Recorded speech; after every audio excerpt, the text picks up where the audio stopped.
What's up everybody? So for this video, we're going to do two methods on how to get similar results. Stay tuned.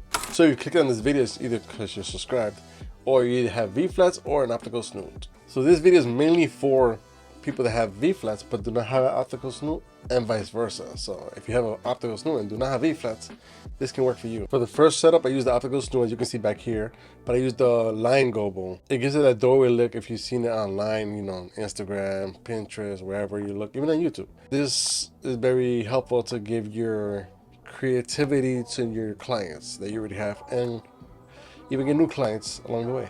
So I set the optical snoot on one FJ400 facing towards the white backdrop, and then on the second FJ400 I added a blue gel with a 70-inch umbrella.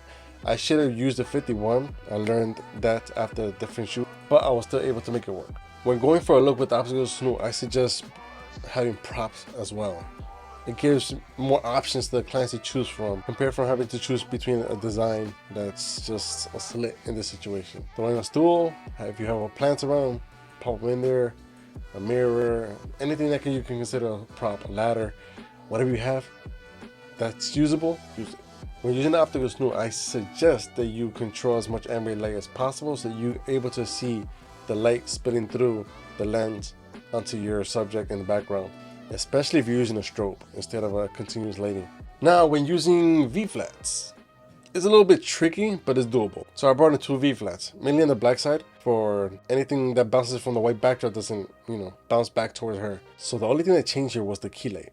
The fill light was in the same spot, just the fill light was without the optical snoot, just with the 7-inch reflector that comes with, and shooting straight through a doorway, in this case, the V-flat. You can see when I was using the V-flat, I had more visible light compared to the optical snoot, because the optical snoot is shooting through a lens.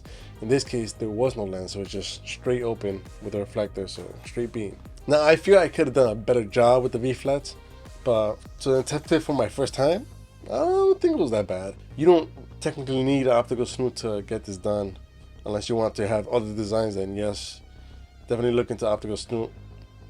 I highly suggest the Lindsay Aller one from Westcott, because they took the best of all the optical snoots and made into one.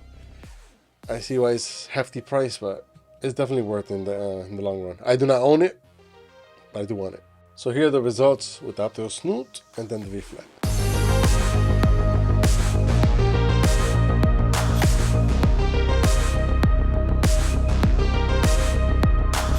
Let me know in the comments which one you prefer. I mean, I know which one I preferred, but let me know what you guys preferred or which one you like better.